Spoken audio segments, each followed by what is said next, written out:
हरिगुण पद संख्या 310।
बरबस व्याप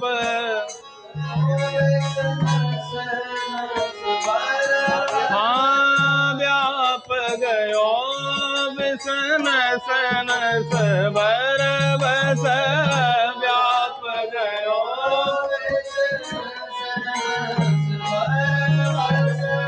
व्याप गयो विसन सनस बरबस व्याप गयो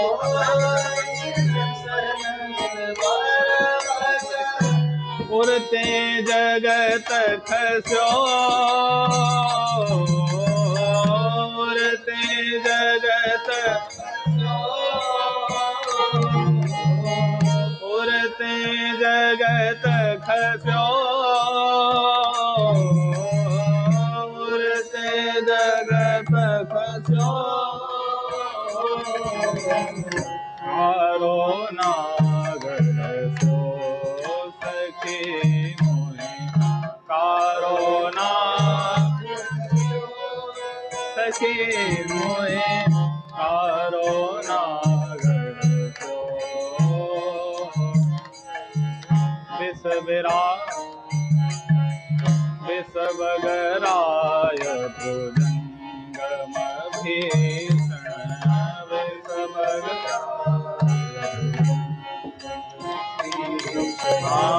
विसबगराय भुजंगम भीषण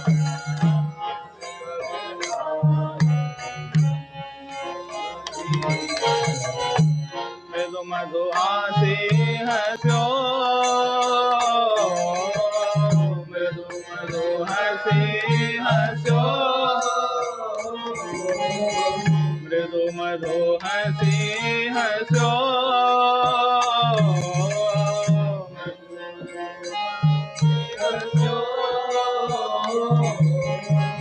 हसतहि विषयति भयो मधुर सो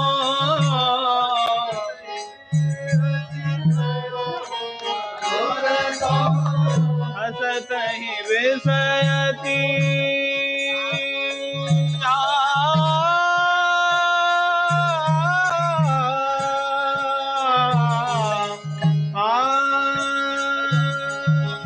हसतहि विषयति भयो मधुर सो हसतहि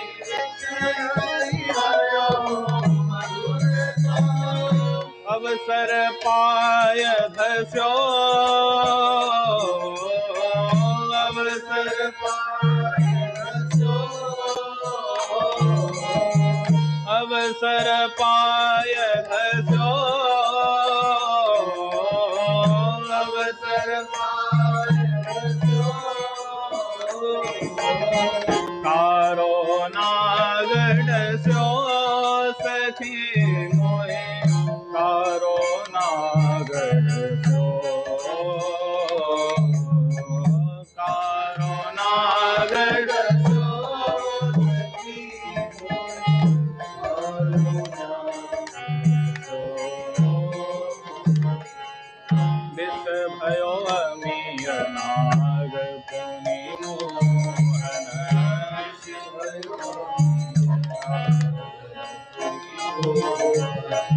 मधु मधुरे मालस्यो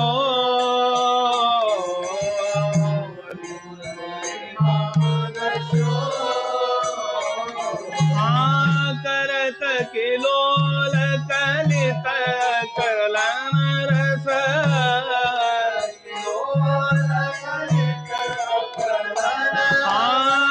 करत किलोल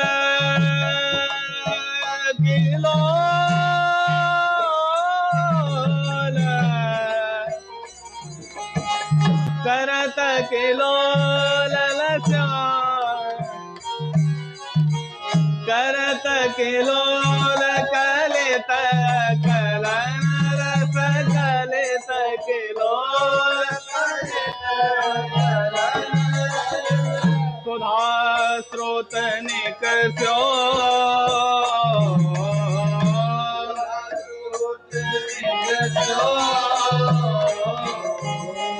कारो नागडस्यो सखी मोहे कारो नागडस्यो सखी मोहे कारो नागडस्यो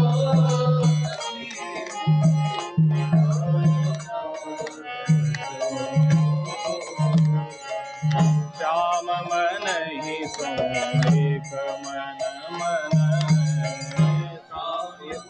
पूरा करेगा श्याम मन ही सो एक में मन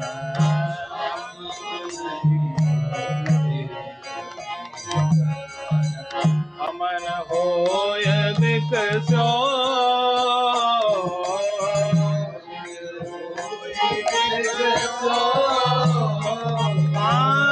को जाने कब लोयो मोहन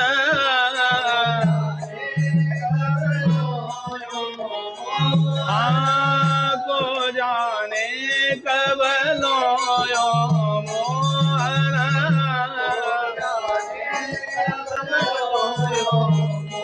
मोहन मन में रयो दस्यो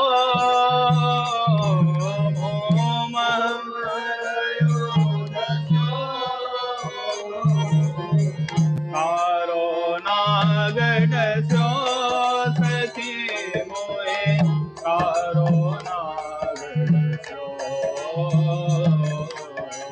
कारो नागडस्यो सखी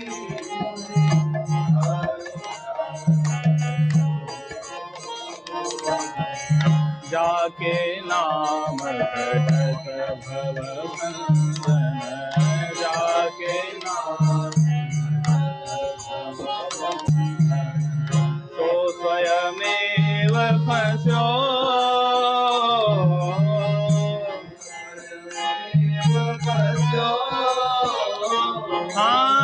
है परतंत्र स्वतंत्र परम सो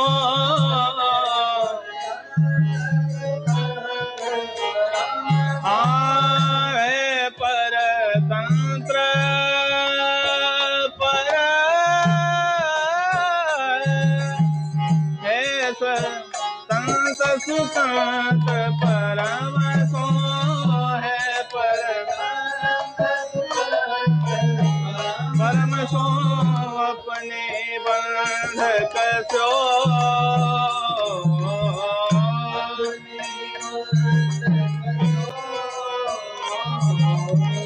कारो नागडस्यो सखी मोहे कारो नागडस्यो सखी मोहे कारो नागडस्यो सखी मोहे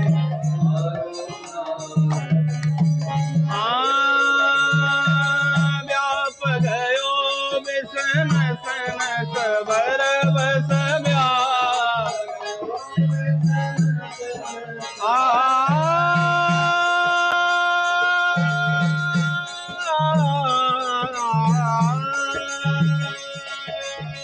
व्याप गयो विसन सन सबर बस व्याप बर बस उड़ते जगत खस्यो उड़ते जगत खस्यो कारो नागड़ सो सखी मोए कारो नागड़ सो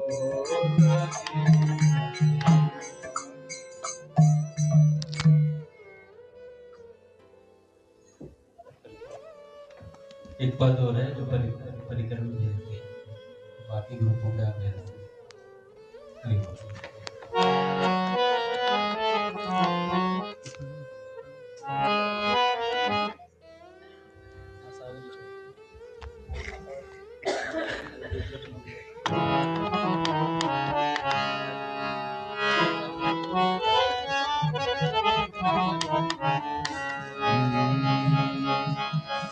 अबला के बल राशि देखो माए अबला के बल देखो माए अबला के बल राशि देखो माए अबला के बल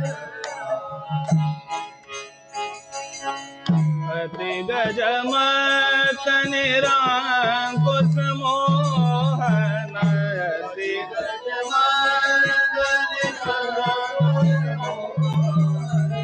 अति गजमत निरंकुश मोहन अति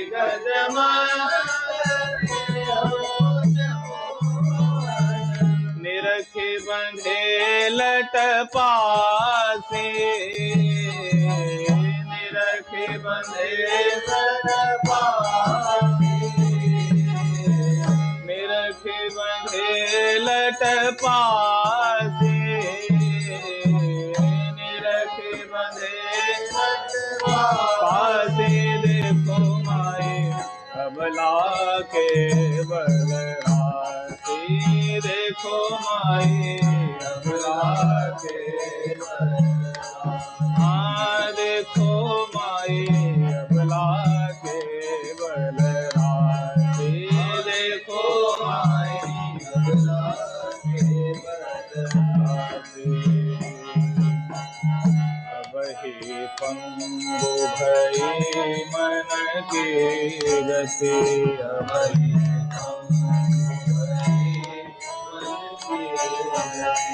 बिनु उद्यम अनियार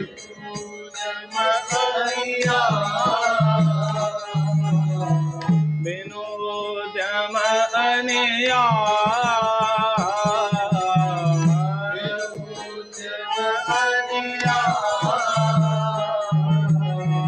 कब की कहाँ कहो जब प्रिय प्रति कब की कहाँ कहो जब प्रिय प्रति कब की कहाँ कहो जब प्रिय प्रति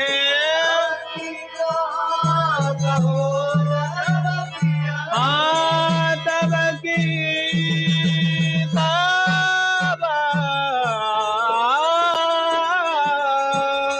तब की कहाँ कहो जब प्रिय प्रति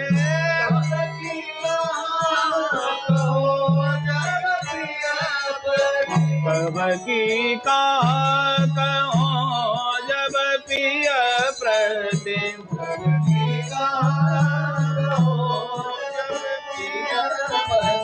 चाहत भकुटि बेला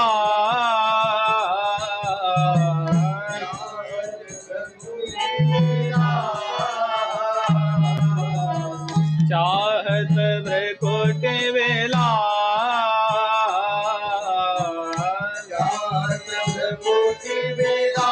आस देखो माए अबला के बल राशि देखो माए अबला के बल राशि अबला के बल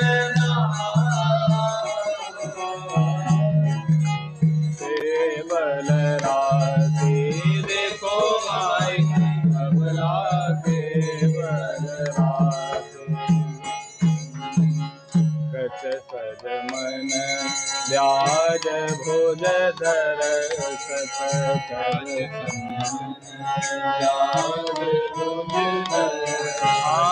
मुस्किन बदन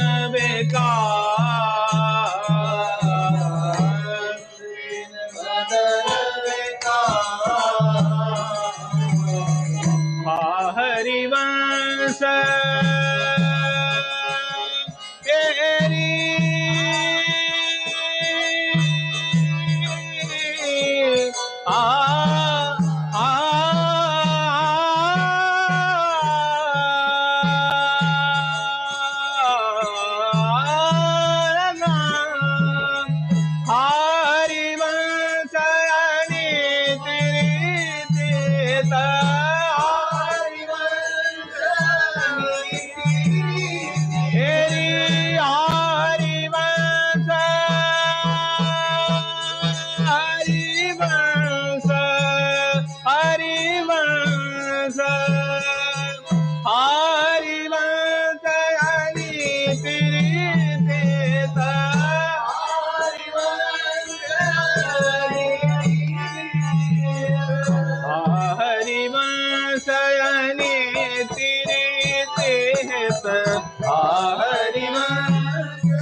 कसडारत तन त्रास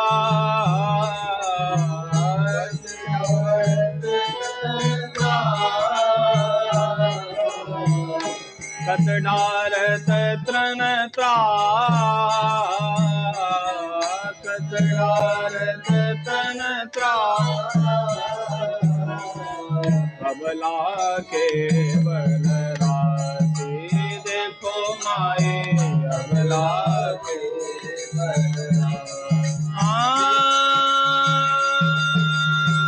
अबला के बलरासी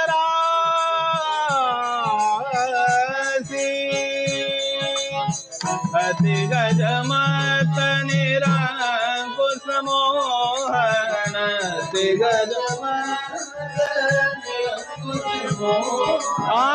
निरंकुश मोहन निरंकुश मोहन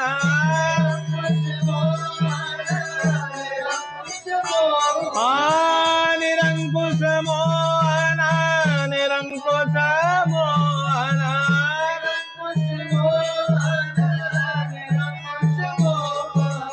अति गजमत निरंकुश मोहन अति गजमत निरखि बंधे लटपास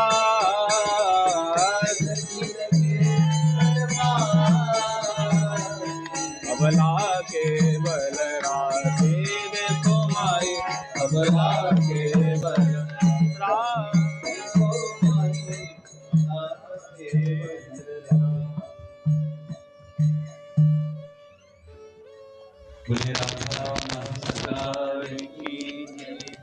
पूज्य श्री भाई जी महाराज की जय, पूज्य श्री राधा बाबा की जय, पूज्य मैया की जय, अपने प्यारे भैया की जय, पूज्य दादा की जय, भक्तवत्सल भगवान की जय।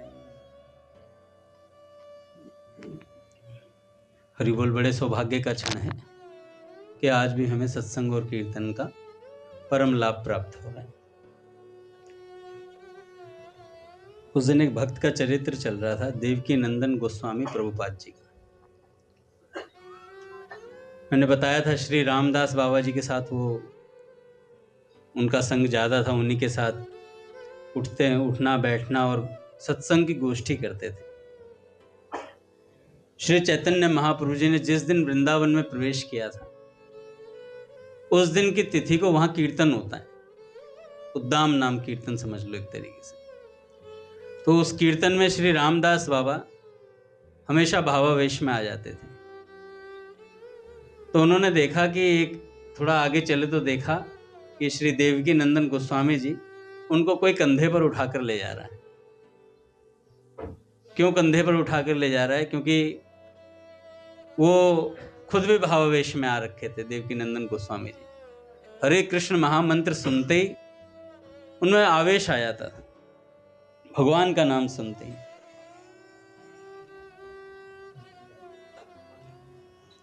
तो ये जो देवकी नंदन जी थे, ये प्रत्येक एकादशी पे पूज्य पंडित श्री रामकृष्ण दास बाबा जी की समाधि पर जाया करते थे।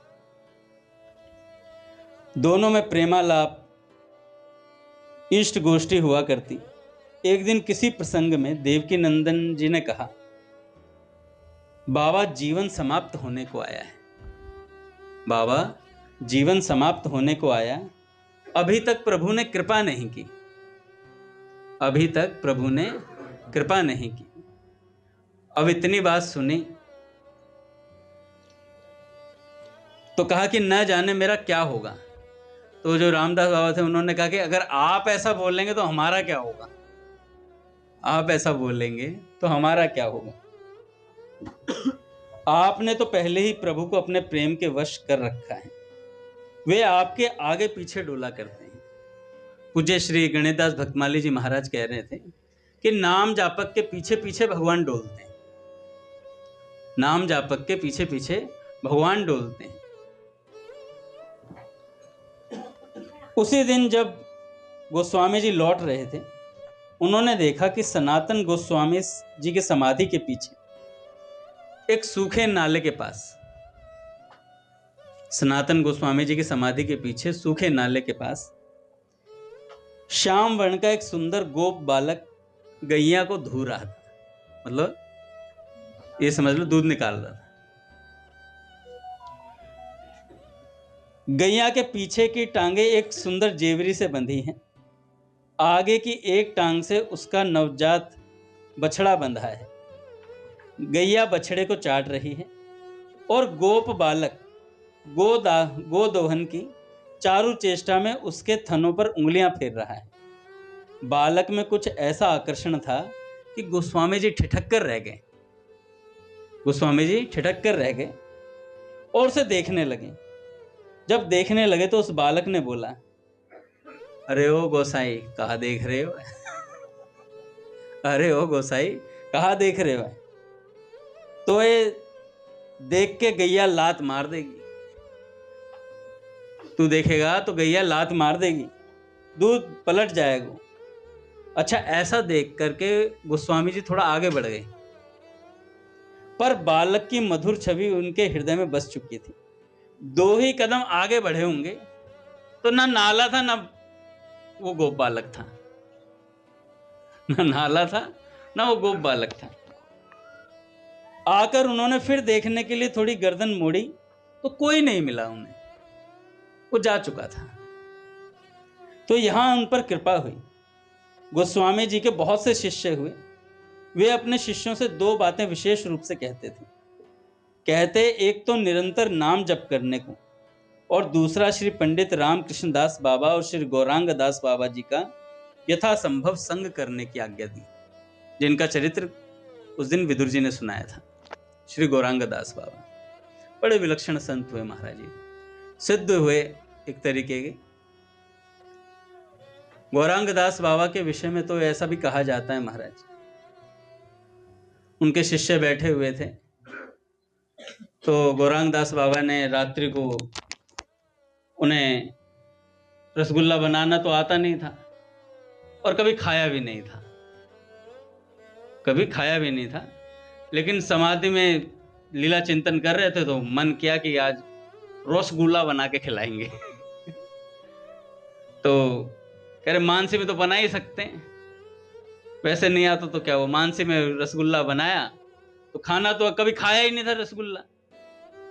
तो उन्होंने श्री जी और ठाकुर जी को भोग लगाया, और भोग लगा करके श्री जी ठाकुर जी ने उन्हें वापस दिया, थोड़ा सा चक्के वापस दे दिया। अब श्री जी ने तो पा लिया, ठाकुर जी को पाना नहीं आता था, ठाकुर जी को रसगुल्ला नहीं, तो जैसे पिचकारी सी लगी, स्पंज वाला रसगुल्ला था, वो पिचकारी सी लगी तो बाबा के सारे कपड़ों पे वो चाशनी आ गई। अच्छा, ये मानसी में घटी थी घटना, पर उसका प्रत्यक्ष प्रभाव पड़ा, बाबा के ऊपर चाशनी गिरी आकर के। तो शिष्यों ने पूछा, भैया बाबा तो कभी रसगुल्ला ऐसी चीज खाते ही नहीं, और चाशनी कहाँ से आई। तो बाबा ने कहा भैया तुम चेले हो, पास रहने वाले के ऊपर अमृत गिरता ही है। तो कहा कि चलो तुम्हें बता देता हूँ, हमने आज भोग लगाया, श्री जी को तो पाना आता था रसगुल्ला, लेकिन ठाकुर जी को पाना आता है, तो पिचकारी सी मारी देकर, तो पिचकारी हमारे ऊपर गिरी आकर। तो ऐसे मानसी सिद्ध बाबा थे गौरांगदास बाबा। तो ऐसे संतों की उन्होंने कहा, पूज्य श्री देवकी नंदन गोस्वामी प्रभुपाद जी ने अपने शिष्यों को यह आज्ञा दी थी कि नाम जप करो और संतों का संग करो, इससे जीव का कल्याण होगा। पूज्य भाई जी कहते हैं कि स्वरूप के साथ भगवान का चिंतन करने की आज्ञा दी जाती है, कि भगवान का नाम जपें तो भगवान के स्वरूप का भी चिंतन किया जाए। अगर ना हो सके तो नाम स्मरण ही करो भैया, नाम मत छोड़ो। पूज्य बाबा कहते हैं एक नाम की शर्त पूरी कर दो, उसके बाद मैं नाम सब कर देगा, नाम सब कर देगा। भगवान के नाम स्मरण में मन और प्राण पवित्र हो जाएंगे, भगवान के पावन पद कमलों में अनन्य प्रेम उत्पन्न हो जाएगा। ये नाम का प्रभाव है।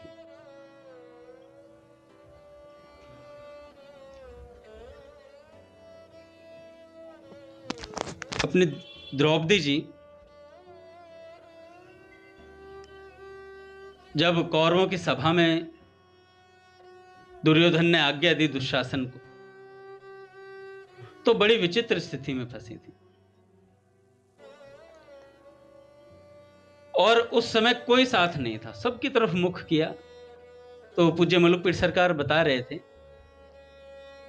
कि कोई सहायता करने वाला मौजूद नहीं था। बड़े बड़े धर्मज्ञ बैठे हुए थे, बड़े बड़े योद्धा बैठे हुए थे, पांचों पांडव जो महाराज सबसे बलशाली कह लो उस समय, वो बैठे हुए हैं, भीष्म पितामह जी बैठे हुए, द्रोणाचार्य जी, कृपाचार्य जी, विदुर जी बैठे हुए हैं, और धृतराष्ट्र जी भी बैठे हुए हैं। सबकी तरफ मुंडी घुमाई, तो कोई सहायता करने वाले। पूज्य मलुकपीठ सरकार कह रहे जब दूषित अन्न खा लिया जाता है ना, फिर वो क्षमता नहीं रहती साधक के भीतर प्रतिकार करने की। तो भीष्म पितामह जी सबने दुर्योधन का अन्न तो खाया ही था, तो किसी की गर्दन नहीं उठी महाराज उस समय। तो पूज्य मलुकपीठ सरकार बता रहे थे कि कई बार ऐसा हुआ है कि कई साधकों ने भंडारे का खा लिया। पहले आश्रमों में भंडारा भी होता था, तो जो महंत है ना वो पूछता था कि भाई जो भंडारे का धन दे रहा है भंडारे के लिए, वो आ कहां से रहा है, क्या कमाई है। पूज्य मलुकपीठ सरकार कह रहे अब तो आता है बंदा, उसके शराब के ठेके, वो धन पवित्र करने के लिए कहता लो 50 लाख करो भंडारा, वो सबके बिना पिए चढ़ जाती है बुद्धि में। महाराज जी बता रहे थे, कह रहे एक संत ने खा लिया था ऐसे प्रसाद, कहा कि उन किसी के पिताजी का वो था श्राद्ध कह लो या 13वीं कह लो, इस तरीके का कुछ प्रसाद था। कह रहे कि 13वीं का प्रसाद भी भैया सिर्फ ब्राह्मणों को भोजन के लिए आज्ञा है, और ब्राह्मण भी वो जो त्रिकाल संध्या करते हो, उस अन्न को वही पचा सकते हैं, अन्य के उसमें पेट में पचेगा नहीं। वो बड़े शौक से जाते सब लोग, पनीर बन गया तो महाराज जी कहने लगे जिन सज्जन के शरीर छूटा था,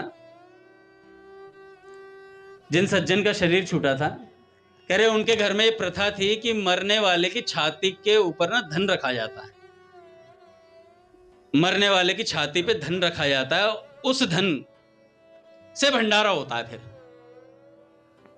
उस मुर्दे की छाती पे धन रखा है। कह रहे अब मलुकपीठ सरकार रहे अब तो ये प्रथा पता नहीं है या नहीं है, पर उनके घर में कोई प्रथा रही होगी ऐसी, तो उन्होंने मुर्दे की छाती पे खूब सारा धन रखा और उस धन से भंडारा किया। ये शायद दंडौती बाबा के जीवन की कोई घटना है। दंडौती बाबा हुए जिन्होंने जीवन भर दंडौती परिक्रमा लगाई, उनका चरित्र भी अभी लिखा गया है, बड़े दिव्य दिव्य अनुभव है उनके। तो उन्होंने संत ने प्रसाद पा लिया भैया, कि हाँ दंडौती बाबा ने प्रसाद पाया, और जब प्रसाद पाया तो जहां राधा माधव की लीलाएं चलती थी वहां पर मुर्दा नजर आ रहा है। जब जब भगवान का चिंतन करने बैठे मुर्दा आए सामने। महाराज जी ने पूछा कि भाई फलाने आश्रम में गए थे, तो पूछा जाकर कि भैया धन किसका था? कह रहे अरे फलाने के पिताजी गुजर गए थे, उनके यहाँ प्रथा थी कि धन को छाती पे रखा जाता मुर्दे की, और जितना धन रखा जाता उससे फिर भंडारा होता है। कह रहे इसीलिए मैं कहूं ये मुर्दा क्यों दिख रहा मुझे ये मुर्दा क्यों दिखाई दे रहा मुझे। तब श्री दंडौती बाबा ने फिर वमन किया, उल्टी करी उसकी सारा प्रसाद, और जब उल्टी करी उसके बाद उनका थोड़ा शोधन हुआ, उसके बाद उन्हें थोड़ी शांति पड़ी हृदय पे। पूज्य मलुकपीठ सरकार कह रही कि ऐसे ही हमारे भी यहाँ पे मलुकपीठ में भी एक बार ऐसे ही भंडारा हुआ था, किसी के दूषित अन्न से हो गया वो भंडारा, तो अच्छे अच्छे साधकों के दिमाग फिर गए, उनका चिंतन बिगड़ गया। तो कहने लगे महाराज जी कह रहे थे कि ऐसे ही मत खा लिया करो, जैसे राह चलते खा लेते हैं, शनि 7.5 उतारने के लिए किसी ने लगा दी, तुमने ले 7.5 पूरी खा डाली तो तुम्हारे पे चढ़ जाएगी भैया वो। नहीं, कई ऐसा होता है कि हमने तो तुलसी माला पहनी हुई है, हम तो भक्त हैं, हमने उनका अन्न खा लिया, वो पवित्र हो जाएगा, वो आत्मा सीधी वेदन करते हुए जाएगी। अरे भैया नहीं, अच्छे अच्छे संतों का पूज्य मलुकपीठ सरकार कह रहे थे कि भैया इससे मन जाता है, खराब होता है थोड़े दिन समय के लिए। हालांकि पतन नहीं हो पाता कि भगवान रक्षा करते हैं, पर फिर भी जितनी देर के लिए मन भगवान से हटा उतनी देर का तो पतन हो ही गया। तो निर्मल मन कैसे होगा? प्रेम भगति जल बिन रघुराई, अभयंतर मल कबहू न जाए। जब तक प्रेम भक्ति नहीं होगी, और वो कहां से मिलेगी? तात भगति अनुपम सुख मूला, मिलई जे संत होए अनुकूला। संत के अनुकूल होने से वो प्रेम भक्ति प्राप्त होती है। अभी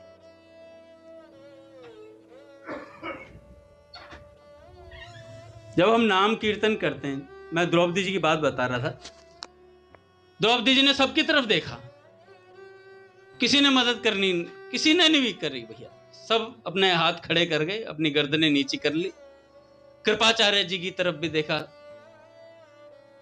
फिर दोबारा देखा कृपाचार्य जी की तरफ। कहते हैं संत यहां कहते हैं कि कृपाचार्य जी की तरफ दोबारा द्रौपदी जी ने इसलिए देखा कि उनके नाम के आगे ही कृपा लगा हुआ है, तो कम से कम आपको तो कृपा करनी ही पड़ेगी, आपको तो कृपा करनी ही पड़ेगी। तो कहा कि वहां पर कृपाचार्य जी ने गर्दन नीची करके उंगली ऊपर उठा दी और सिर्फ संकेत में प्रवचन कर दिया।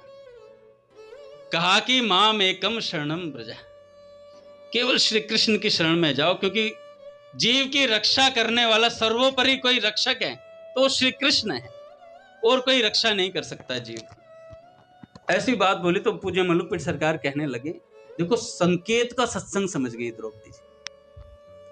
क्यों? क्योंकि निरंतर भगवान नाम चलता है, उनके मन पवित्र है। जब मन पवित्र होता है और अंतर का मल साफ हो चुका होता है नाम जप करते करते, तो सत्संग की बात इशारों में भी समझ में आ जाती है। पट खुलेंगे। श्री राम जय राम, जय जय राम।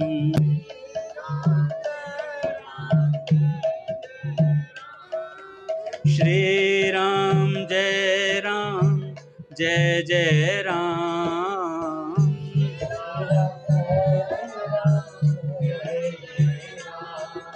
श्री राम जय राम, जय जय राम।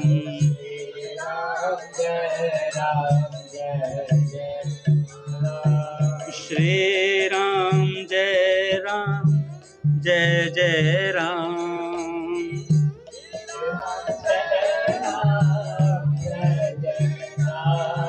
श्री राम जय राम, जय जय राम। जय जय राम। बोलिए राधा माधव सरकार की जय, गुरुदेव भगवान की जय। तो जब चित्त निर्मल होता है और नाम जप करते करते हृदय के सारे मैल का नाश हो जाता है, तब सत्संग की बात संकेत में भी समझ में आ जाती है। और जब मन खराब होता है, मन कभी नाम जप नहीं किया, सत्संग नहीं किया, फिर ऐसी बात होती है, पूज्य राधा बाबा कहते हैं प्रेम सत्संग सुधा माला में, कि जिस कथा पर आप हंस रहे होगे भगवान श्री कृष्ण की लीलाओं पर, वे लीलाएं ही आपको समझ नहीं आ रही होंगी। आप सोच रहे बगल वाले तो हंस रहे, यार हमें हंसी नहीं आ रही भगवान की। ऐसी स्थिति हो जाती है। और ऐसे ऐसे भाव हैं भैया। हम लोग तो नाम जापक हैं, सत्संग नित्य सुनते हैं, तो हमें जब भगवान की लीलाएं सुनाई जाती तो हमारे चित्त पर प्रभाव पड़ता है उन लीलाओं का। क्यों पड़ता है? क्योंकि हमने नाम जपा है।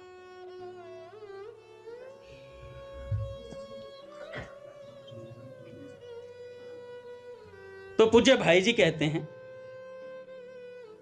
नाम जप की सहज विधि यह है कि अपने श्वास प्रश्वास के आने जाने की ओर ध्यान रखकर श्वास प्रश्वास के साथ ही साथ मन से और साथ ही धीमे स्वर से वाणी से भगवान का नाम जप करता रहे। यह साधन उठते बैठते चलते फिरते खड़े रहते सब समय किया जा सकता है।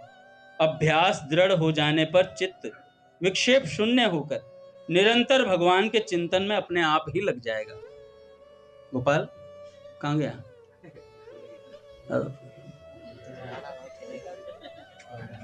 आ जाओ, ठीक।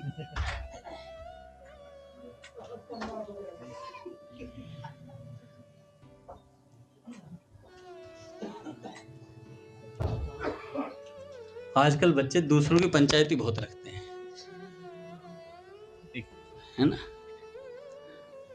पीछे से अभी कमेंट आया, उसी को शांत करने के लिए मैंने ये लाइन बोली। अभी कमेंट्री इतनी होती है, मतलब अपने बारे में नहीं, दूसरों के बारे में, है ना। तो ये बात का विषय, क्योंकि सुनोगे नहीं तो फिर उतरेगा नहीं। मैं बता रहा था ना, एक सत्संगी 20 साल से सत्संग सुन रहा, फिर बता रहा हूँ तीसरी बार, 2 बार बता चुका हूँ दादा। एक बार 20 साल से सत्संग सुन रहा था, अपने बेटे को भेज दिया एक दिन सत्संग, तबीयत खराब थी, वो चला गया सत्संग सुनने। जाकर उसने सत्संग में सुना, गौ माता में सभी देवता विराजमान रहते हैं। ये वही रोज सुनाऊंगा।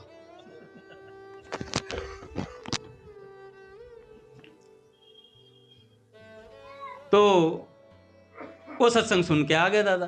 अगले दिन वो बीमार थे, वो सत्संगी ठीक हो गए। कह रहे तू मत जाए सत्संग सुनने, एक दिन का बहुत था तेरे लिए।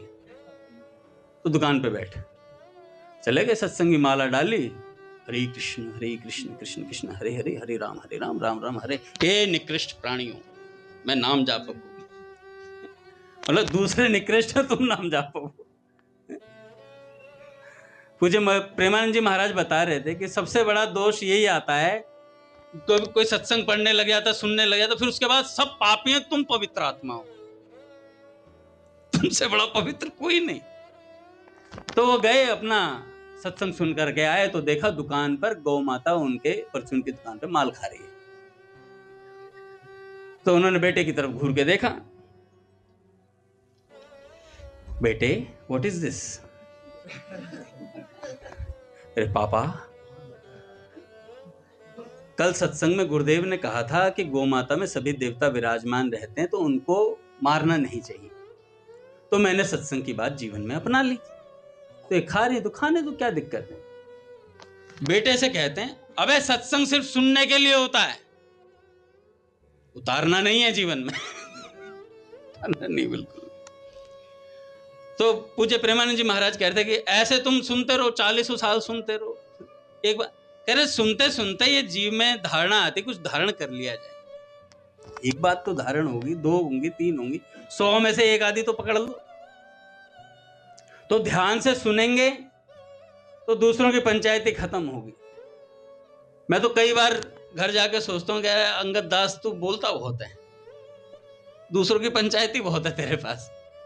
फिर मन को सुधारने का प्रयास करता हूँ, पर सुधर नहीं पाता, कि ये माइक है ना दादा, ये बहुत बुलवाता है। इस माइक में कुछ करंट है।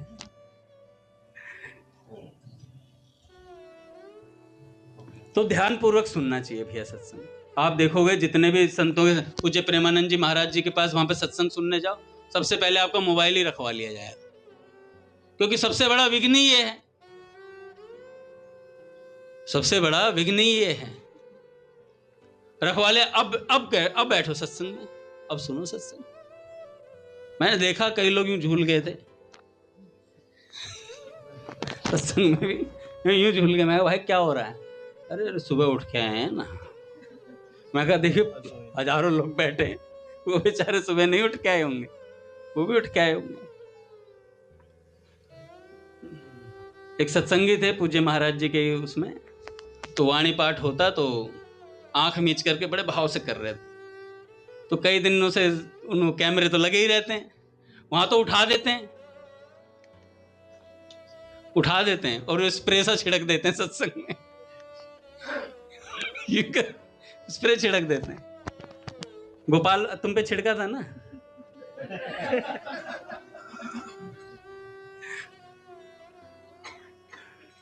तो भी स्प्रे छिड़क दिया जाता। तो वो जो थे वाणी पाठ होता है वहां पर 84 जी का जो पाठ होता है, तो उसमें बड़े भाव से आंखें बंद करके और आराम से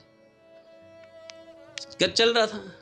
तो एक ने कहा कि गुरुजी ये कह रहे बड़े भाव से करता है बच्चा।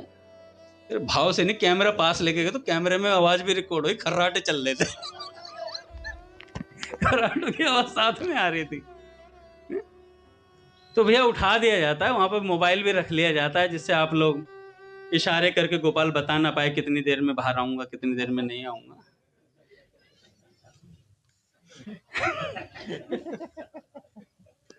बोलने पर मजबूर करते हो तो मुझे, मैं प्योर सत्संग सुनाना चाहता हूं आप लोगों को। देखो अभ्यास हो जाने पर भगवान का नाम खूब चलता है, तो चित्त निर्मल होगा ना तो बात समझ में आ जाएगी, सत्संग भी उतरेगा। इसलिए पहले नाम कीर्तन करवाया जाता है। अपने यहाँ नाम कीर्तन होता है ना, पहले भगवान का कीर्तन करते हैं तो उससे सारे पाप उड़ जाते हैं। इधर उधर ताली बजाते हैं, हम नाचते कूदते हैं, सारे पाप पसीना पसीना होता भग जाते हैं सारे पाप। उसके बाद तसल्ली से सत्संग में बैठकर सत्संग की बात सुनो, और मोबाइल कर दो साइलेंट पे। ये खास बात है। कोई बहुत जरूरी होगा तो आप देख ही ले, तो एक दो बार तो जैसे बच्चे का पोतड़ा देखा जाता है, एक दो बार। हाँ व्हाट्सएप पे क्या मैसेज आया?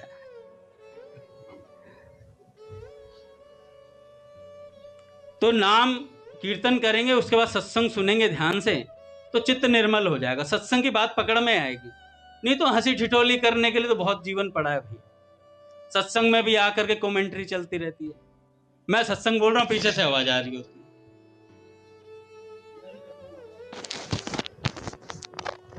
नहीं रघुनाथ जी, मैं भी करता हूं,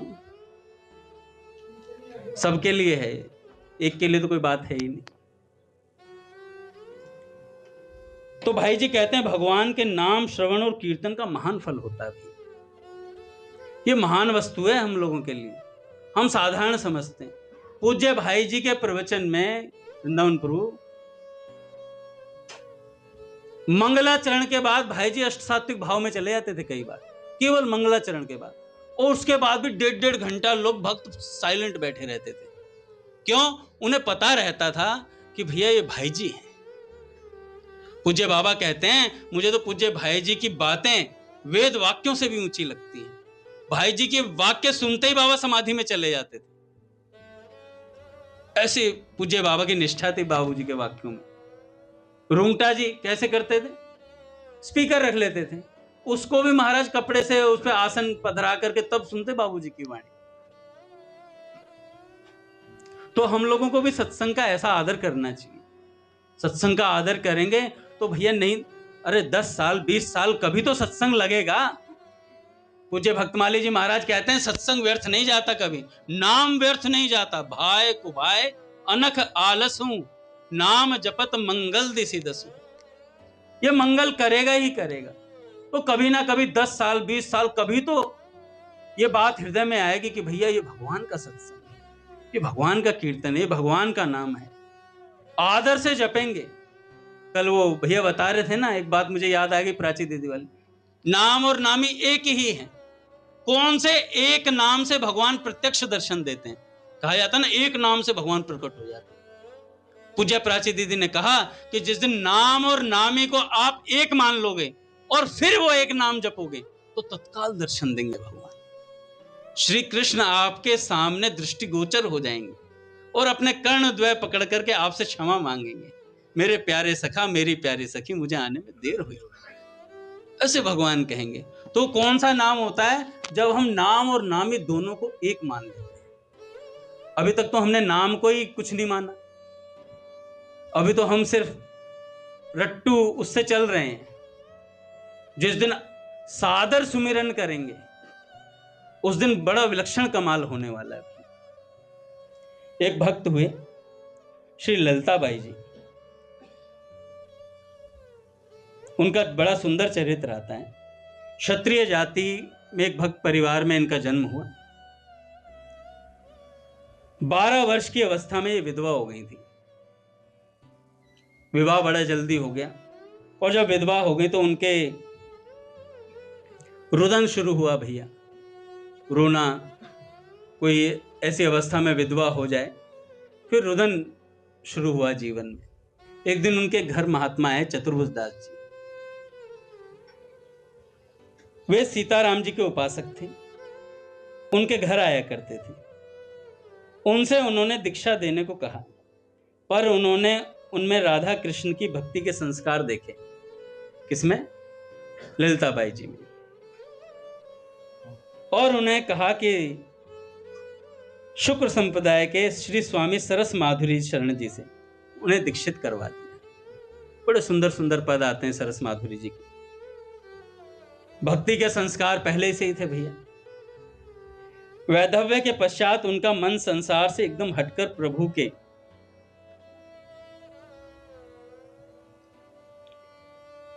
स्वरूप में लग गया, चिंतन में लग गया। देखो, संसार से चोट खा करके कोई भगवान की भक्ति में लग जाए, बड़ा सौभाग्य जाग उठता है उसका। और संसार में दुख आते ही इसलिए, एक संत कह रहे थे कि हमें ये जो संसार है ना, हमें भगवान की तरफ धकेल रहा है, क्योंकि यहां सुख है ही नहीं। बार बार दुख आते हैं, भगवान कहते हैं मेरा स्मरण कर, मेरा स्मरण कर, मैं ही तेरा सहायक हूं। बार बार भगवान अपनी तरफ बुला रहे हैं हमें दुख दे दे करके। जब तक लात नहीं पड़ती तब तक हम भी भगवान की तरफ नहीं आते। विभीषण जी को लात पड़ी रावण से तो तत्काल आ गए महाराज, राम जी की शरण में पहुंचे। नाम जब तो कर ही रहे थे, ऐसे ही हम नाम जब भी करते हैं, बढ़िया सत्संग भी सुनते हैं, पर आश्रय अभी संसार का है हमारे पास। जब भी हमें कोई दुख आता है हम संसार की तरफ दौड़ते हैं उसे दूर कराने के लिए कि संसार हमारी मदद करेगा। लेकिन जिस दिन संसार लात मारेगा उस दिन हम भगवान की शरण आएंगे। और जब भगवान की शरण आएंगे, अपने क्या था नाम था प्रहलाद जी उनका, अरे जो अपनी पत्नी के आगे छाता लेके चलते थे, धनुर्दास जी। नहीं, अब रघुनाथ जी ने कर दिया कमेंट।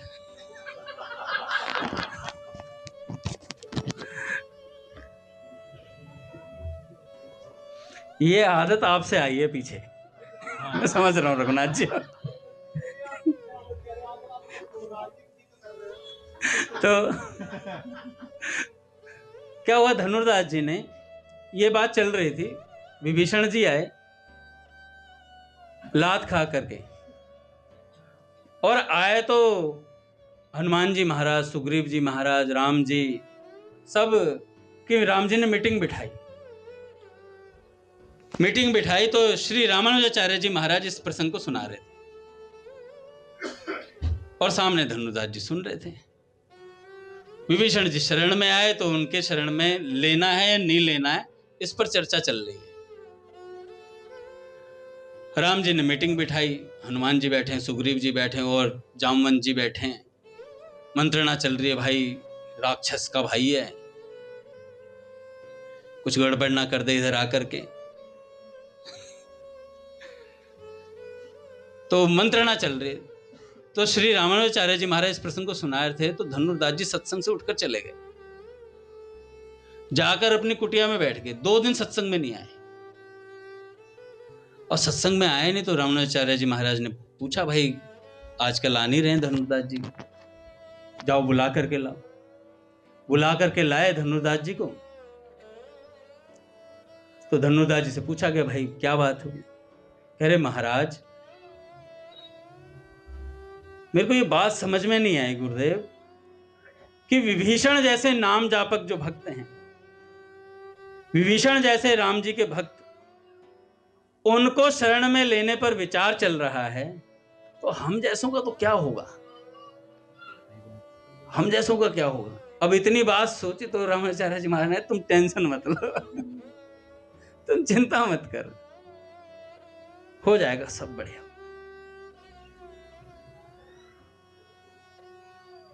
तो ऐसे ही हमें विचार करना चाहिए भैया। इन भक्तों को देख देख करके हमें बल मिलना चाहिए।